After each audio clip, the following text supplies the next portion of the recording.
Halo adik-adik, apa kabarnya? Semoga kalian berada dalam keadaan sehat ya.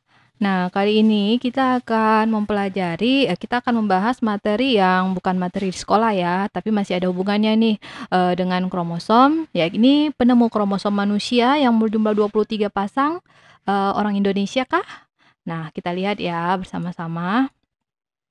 Nah, awalnya set kromosom manusia yang 23 pasang ini sebelumnya itu dipercayai berjumlah 24 pasang ya adik-adik. Nah, jadi 24 pasang hasil dari penelitian terhadap sel testis manusia oleh Theophilus Painter. Jadi tahun 1921 beliau ini melakukan penelitian dan ternyata menemukan bahwa jumlah kromosom manusia itu 24 pasang. Nah, ini bertahan lebih kurang 34 tahun ya, sampai dengan nanti tahun 1955. 1955 teori ini mulai terbantahkan. Nah, siapakah gerangan? Nah, beliau adalah Jo Hincio yang lahir di Pekalongan. Nah, Pekalongan ini Indonesia ya adik-adik ya. Nah, lahir di tahun 1919 pada tanggal 2 November. Nah, nanti bersama Albert Levine yang beliau menemukan bahwa jumlah kromosom manusia berjumlah 23 pasang. Karena saat itu beliau berhasil memisahkan kromosom dari inti sel. Nah, menggunakan sel embrionik paru-paru ya, ternyata diketahui ada 23 pasang kromosom manusia. Nah, penemuan dari Jo Hincio ini nanti menjadi temuan yang sangat besar di bidang sitogenetika adik-adik. Nah, kita tahu sitogenetika ini perpaduan dari sitologi dan genetika ya. Nah, sitologi mempelajari sel, genetika mengenai pewarisan keturunan ya. Oke, jadi sitogenetika cabang ilmu genetika yang mempelajari hubungan hereditas dengan variasi dan struktur kromosom. Jadi nanti lebih melihat bagaimana sih perilaku kromosom saat pembelahan, mitosis dan meosisnya adik-adik ya.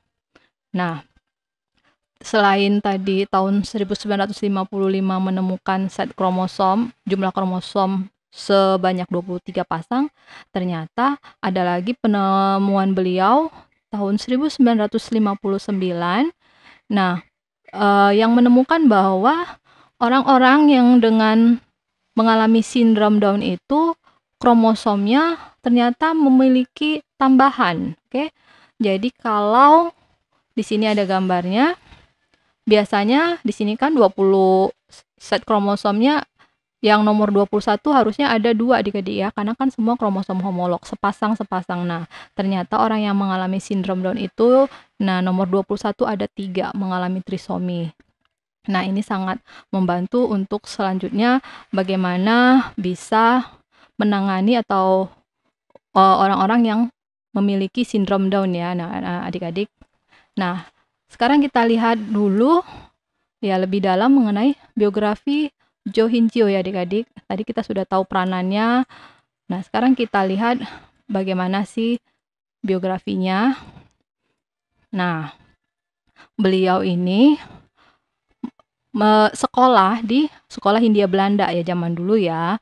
Namun melanjutkan kuliahnya di IPB. Jadi dasar-dasar genetika beliau dapatkan dari IPB ya ketika dia kuliah di sana adik-adik. Karena pada saat itu beliau mengembangkan tanaman hibrida yang tahan penyakit. Nah, selanjutnya ada cerita sedih nih, tahun 1942 selama 3 tahun beliau ini dipenjara oleh penjajahan Jepang. Sempat disiksa bahkan di kamp konsentrasi karena beliau ini membantu di bidang medis ya, berarti obat-obatan dari beberapa masyarakat yang ada di sekitarnya. Namun pertolongan beliau ini nanti akan membantu saat Jo Hincio ini beliau mendapatkan beasiswa di Belanda ya adik-adik. Jadi 3 bulan pertama, nah dia dibantu oleh kerabat dari teman-temannya yang beliau bantu saat di penjara. Pada saat dia dipenjara oleh penjajahan Jepang itu ya. Karena saat itu kan belum bekerja. Selanjutnya 6 bulan bekerja. Akhirnya dia bekerja di bidang pemulihan tanaman di Copenhagen ya adik-adik. Nah, selanjutnya tahun 1948, nah Jo Hinchio ini bekerja dengan pemerintah Spanyol mengembangkan tanaman. Jadi program pengembangan tanaman di Spanyol sebagai kepala penelitian sitogenetika. Jadi memang beliau terkenal sebagai ahli sitogenetika ya. Jadi dia kepala penelitian di Zaragoza selama 11 tahun di sana. Nah, namun di sela-sela dia sebagai kepala penelitian, saat liburan, ikut melakukan penelitian nih terhadap sel mamalia. Tadi bersama rekannya Albert Levan ya di Institute of Genetics di Swedia. Nah, hasil dari pengamatan pada sel mamalia saat dia liburan, ini akhirnya menghasilkan penemuan yang menggemparkan dunia adik-adik ya. Disinilah tadi dihasilkan penemuan bahwa kromosom manusia itu 23 pasang. Jadi saat liburan.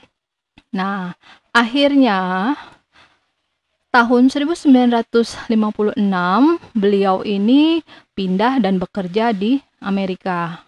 Bergabung dengan Institut Kesehatan Amerika, jadi National Institute of Health, sampai akhirnya tahun 2001, 27 November, beliau meninggal dan dikenal sebagai ahli genetika Amerika ya adik-adik.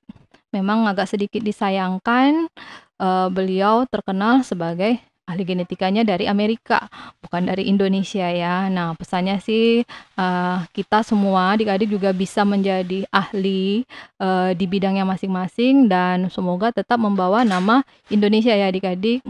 Nah, sekian biografi para ilmuwan saat ini memang masih mengenai penemu set kromosom manusia. Kita akan ketemu pada biografi para ahli atau ilmuwan lainnya ya adik-adik. Jadi tetap semangat dan salam.